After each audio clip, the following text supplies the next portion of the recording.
The 2020 Major League Baseball season is officially underway, and I feel like we have to go through every single team to pinpoint the most important player going into the season. Now, one thing I do want to mention is that the most important player might not always be the best, so keep that in mind. We're not going to waste any more time. Without further ado, let's start talking baseball. Starting off with the Eastern Division, we have the Baltimore Orioles. Now, this one might surprise you guys, but hear me out. Give me some time to explain my thought process. The most important player for the 2020 Baltimore Orioles is Pedro Severino, their catcher. The reason why I say he's their most important is because if he doesn't hit, if he doesn't perform, I think that they'll give Adley Rutschman the #1 overall pick back in 2019. I think they'll give him an opportunity to come up and play and get some time under his belt. It's important that he starts the process now, considering it's a 60-game schedule. A lot of people are already writing off the season already. The Orioles are not going to be good anytime soon, so you might as well call up Rutschman, get him some time, get him used to Major League pitching, and go from there. That's my thought process. I know it might not make sense to a lot of you guys, but to me, there's not really anyone else on the Orioles that you can pinpoint as the most important. With the recent news of Mookie Betts signing a 13-year extension with the LA Dodgers, Alex Verdugo officially has the biggest shoes to fill in all of baseball. Can he do it? I am a firm believer that Verdugo is going to be just as good defensively as Mookie Betts. If he can have anywhere between an 825 to an 875 OPS, I think that's going to be solid, but he's going to be the most important player for the Boston Red Sox. And the only reason is because Mookie Betts left, and this was their answer for a replacement. Unless they sign someone in free agency, they're not going to get much better than Alex Verdugo because he's kind of a stud, and I believe in him. I think that we can all agree that Garrett Cole is going to be a stud for the Yankees in 2020. The biggest question mark for me is going to be Aaron Judge and his health. So with that being said, I'm going to say he is the most important player for the Yankees this upcoming season. If he can stay healthy with Giancarlo Stanton and everyone else, he is going to be the captain of that team. Yes, over Garrett Cole. So if Judge performs at a high level, expect the Yankees to be in the World Series, probably most likely facing the Dodgers. I'm just going to say that right now. And if the Yankees don't end up playing the LA Dodgers, it's most likely going to be our next team or maybe the Minnesota Twins. But for the most part, a lot of people think that the Tampa Bay Rays have a great shot at making the World Series. Specifically, you guys know Draftnik Mark. He is super high on them, but their most important player has to be Blake Snell. He won a Cy Young back in 2018 and then severely regressed in 2019. But if they can have a two-headed monster going into the playoffs with Charlie Morton, who is going to be special, we all know that, Blake Snell, and then maybe a third pitcher in Tyler Glasnow, he is going to be their most important guy, so I'm hoping that Blake Snell can turn it around. The Toronto Blue Jays were somewhat of a tough team to choose the most important player for, considering Vladimir Guerrero Jr. might be their missing piece. He wasn't great in 2019, but to be honest with you guys, I feel like the Blue Jays going forward, they're going to be set offensively. They're going to have an average defense at best. Their pitching has always been their biggest bugaboo. I can't remember the last time that they had a solid starter. I think maybe it was Aaron Sanchez or maybe Marcus Stroman. In my opinion, Hyun-Jin Ryu, he's going to have to be the anchor of that rotation. Hopefully he can rub off some of his skills on the other pitchers that are up and coming. Maybe if Nate Pearson makes his debut, Ryu can show him a few things about how to locate a little bit better. And that's exactly why Ryu is my favorite. I think that he's going to have a long-lasting impact on the young guns that are coming up for Toronto. Now, because 2020 is a little bit different, we are not going to move on to the American League Central, which is usually how it would go. We're going to stick with the East and talk about the National League clubs because they're all fused together this year. The Atlanta Braves. Who is the most important player for that squad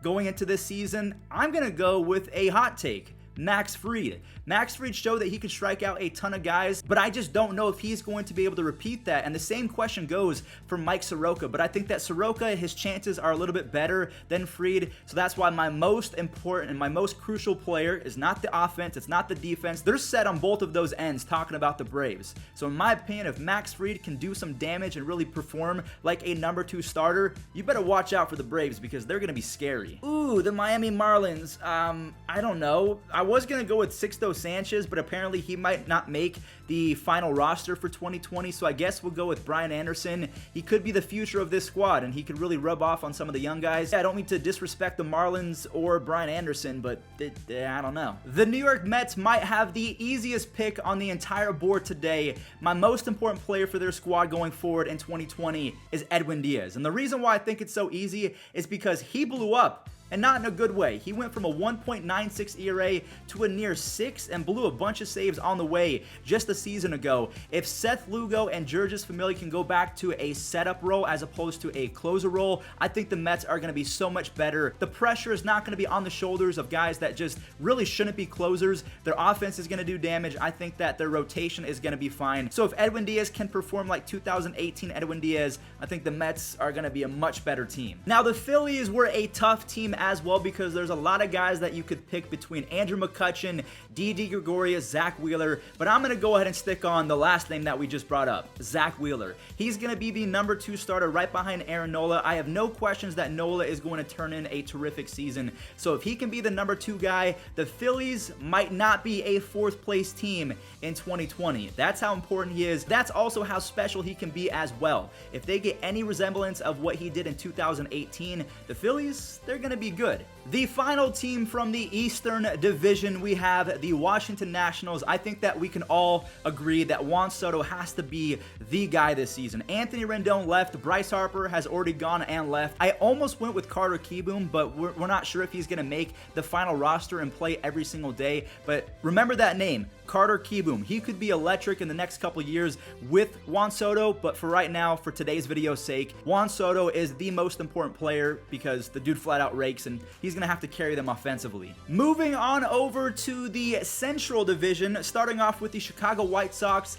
I was torn on this one. I was either going to go with Dallas Keuchel because he is a question mark as a number 2 starter, or Luis Robert, the top prospect, pretty much the best prospect that we've seen since Chris Bryant or Mike Trout, maybe even Bryce Harper. I love this kid. He hit a home run while falling down just a few weeks ago, so if that doesn't show his strength and his power, I don't know what does. But he does set the table if we're projecting the White Sox going forward, because I think that Lucas Giolito, he's going to be a solid starter for quite some time. So if Robert can really hone in his skills and be a top-notch player, he's going to turn around that franchise, and this year is very important for his development, so let's see if he rakes. Dear baseball gods, it's Fuzzy praying yet again for the Indians to sign Francisco Lindor. Just, that's it. That's my prayer. Please make the Indians sign Francisco Lindor. And I bring that up because I think it's relevant. Francisco Lindor is the linchpin of this squad. He is the heart and soul of Cleveland baseball. And honestly, if we take a look at his stats for the final month of 2019,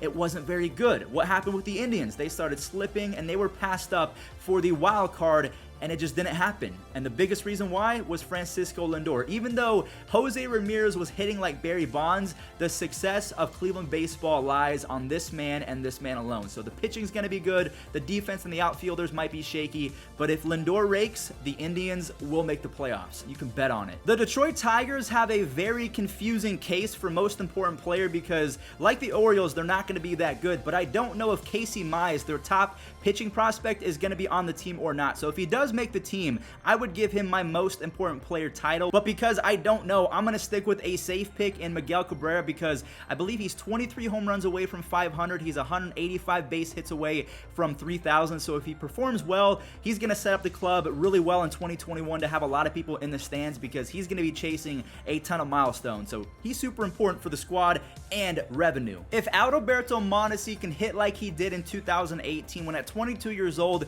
he finished the season with an 804 OPS, the Royals are going to be so much better off going forward. They have a plethora of good pitching prospects. Combine that with Jorge Soler and Whit Merrifield and all of the other solid pieces they have offensively. I think Mondesi can really star in Kansas City. He led the American League in triples last season while only playing in 102 games, so this guy's speed is next level. He can also hit for power as well by hitting 14 in 75 games back in 2018, so if he can combine all of that into one solid set of skills, I think the Royals, again factoring in those young pitching prospects, they'll be much better off going forward for the next decade or so because Mondesi, he's just 23 years old. Just thinking about the Minnesota Twins makes me terrified as an Indians fan. I wish that we didn't have to face this team ever, or really that they didn't exist, because their offense is fine, their bullpen is decent. The biggest question for me and their most important player going into 2020 has to be 31-year-old Kenta Maeda. They just acquired him for the Dodgers,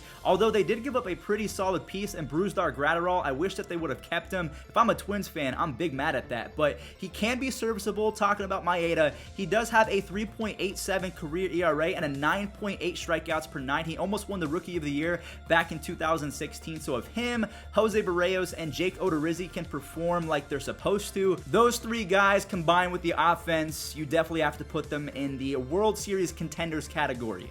They're very scary. To be honest with you guys, as good as the Chicago Cubs are offensively, there are so many questions about their rotation and bullpen to make it kind of hard to pinpoint the most important player. I guess I'll go with Craig Kimbrel, considering they gave him a ton of money and he was awful in 2020. So just like the New York Mets, if they can get some solid bullpen relief from Edwin Diaz, talking about the Mets, and in this case, Craig Kimbrel, I think that's going to be very important to really saving the other relievers from having to be something that they're not. So Craig Kimbrel, please, for the love of baseball gods, go back to being really good, because it sucks to watch you suck, quite frankly. The Brewers got absolutely bulldozed this last offseason. They lost Mike Moustakas, they lost Yasmani Grandal, they lost Gio Gonzalez, they lost so many good pieces. So Christian Yelich, he's my easy pick. He's going to have to put the team on his back. He's going to have to do the same thing that Juan Soto does, just rake and rake and rake, because honestly, with his bat, he could probably steal a few games. That's how good he is. All right, I hate to do this to you guys, but I need some help, because the Pirates, they're just such a mess.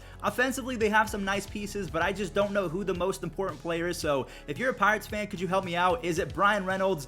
Is it Josh Bell? Is it Kevin Newman? Is it Mitch Keller, who was bad in 2019 but still has a high ceiling? Who the heck is the most important player? I can't figure it out. The final team from the Central Division is going to be the St. Louis Cardinals. Now, here's a hot take, because again, just like some of the players I've mentioned on this list with Casey Mize and Mitch Keller, some prospects that could or could not be seen in 2020, I truly think that switch hitting absolute slugger Dylan Carlson is going to be the missing piece for the 2020 Cardinals. They lost out on Marcell Ozuna, and I just don't know if Tyler O'Neill is going to be the answer out in left field. Yes, he does have good pop. He can run a little bit as well, but I would much rather have a plus defender with plus arm, plus speed, switch hitter in Dylan Carlson. That's just my opinion. I feel like because they lost Ozuna, they have some big holes to fill, and Dylan Carlson, he could be the answer. Jose Altuve is my pick for the most important player for the 2020 Astros and beyond, because I think that he is the leader of that clubhouse. He failed back in 2017. Yes, it's been reported that he did not cheat and partake in the banging, but he didn't stop it either. So I think it's up to him to turn around the Astros image and show the world that they can perform at an elite level without any suspicions of being mic'd up or having cameras in center field or having buzzers, anything like that. Jose Altuve, he's got to turn it around. He's got to rake, and if anyone can do it, honestly, it's Altuve. So if you guys didn't notice, we're now on the West Division, and our next team is the LA Angels. You could go with Justin Upton because he had a subpar 2019. You could go with the GOAT, Mike Trout. You could even argue that Shohei Ohtani is your #1 most important player if you're an Angels fan. But I have one more name that could be the missing piece.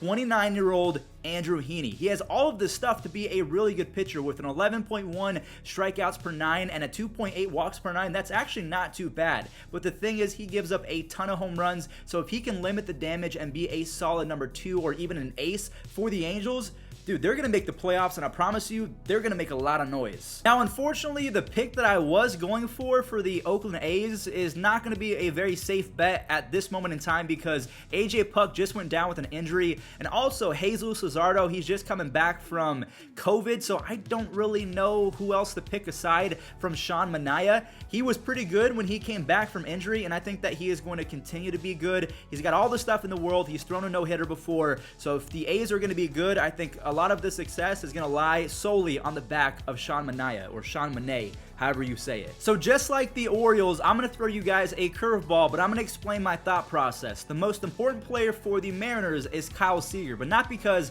I think that he's going to have a great season. It's because I think that he is going to be trade bait. The Mariners, they're not going to have a good year. We all know that. So if they can trade Kyle Seager to a team that desperately needs him, and they send a few prospects back in return with Jared Kelenic and Justice Sheffield heading their farm system, the Mariners Could they be good in the next 5, maybe 6 years? It's possible, but I don't think that Kyle Seager, I don't think his services are needed anymore, so trade him. Because even if the Mariners play above expectations, they're still not going to be better than our next team, the Texas Rangers, and their most important player has to go to Joey Gallo. Did you guys know that Gallo was second in WAR in the American League last year before he had a hamate injury? Second in WAR. He was playing out of his mind. I know that everyone is expecting me to choose Corey Kluber or maybe Lance Lynn, but besides those two guys, I mean, the rotation's going to be fine. Their bullpen is pretty solid. It's their offense. Their offense is going to have to rake, and I think that Gallo is going to have to spearhead that movement, so that's also my boy, so I gotta pick him. Now, just like the Rangers, I really feel like the Arizona Diamondbacks offense, there's not really any questions as to if they're gonna be good or effective. They're gonna rake in 2020. But my biggest question mark, which also kind of ties into why he's so important, is Madison Bumgarner. Is he gonna be as hittable as he was the last couple seasons in San Francisco? I don't think so, because now there's something to play for, considering the Giants have been not so great for a good amount of time. Bumgarner, he is the true ace of the Diamondbacks. Him and Luke Weaver, they're probably going to battle back and forth as the ace, but I do like Bumgarner in Arizona. He even kind of fits in the uniform, like he just looks good. I still don't think that the Rockies are going to be a playoff team, even if Kyle Freeland performs like 2018 Kyle Freeland. He went from a guy that had a 7 WAR and almost won the Cy Young to one of the worst pitchers that I've seen in my entire life in 2019. So I felt really bad for him. Now he has been working really hard to get back at that level that he was just a few seasons ago. Hopefully he does. I just don't think that it's going to be enough, but if he performs really well, look for the Rockies to make some noise, just maybe not playoff noise. Is it crazy for me to say that a guy who is about to get paid $400 million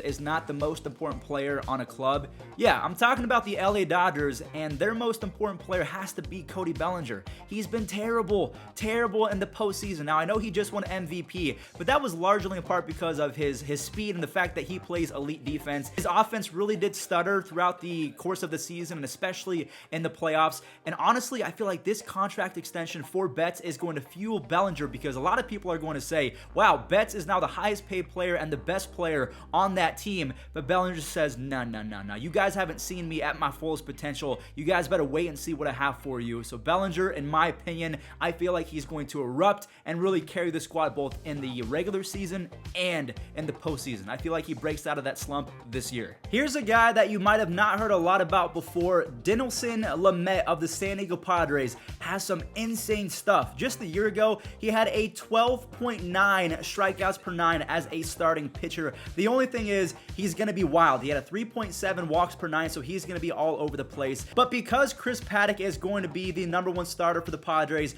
for a good amount of time, if we can have Lamet really dial it down and focus on commanding his pitches, he can be special at 27 years old. He's entering his prime. And honestly, yeah, if Lamet can do his job and perform like a decent #2 starter, they can probably make the playoffs. Am I crazy for saying that? Maybe. The San Francisco Giants put a bow on today's video as the final team that we have to choose a most important player from. Now, I put that in air quotations as I say that out loud because they're in rebuild mode. There's not really anything crazy happening in San Francisco. Maybe it's Mike Yastrzemski because he needs to continue on the success and the path that he laid in 2019, or maybe it's Johnny Cueto who has to show the world that there's still some gas left in the tank. Either way, the Giants aren't going to do anything crazy in 2020, but thank you guys so much for watching. I am so happy that baseball is officially back. If you agree or disagree with any of my picks, please let me know in the comment section down below. And remember to hit that subscribe button because we post MLB recap every single day. The season is here. We're ready to go. Let's do it. Let's have some fun.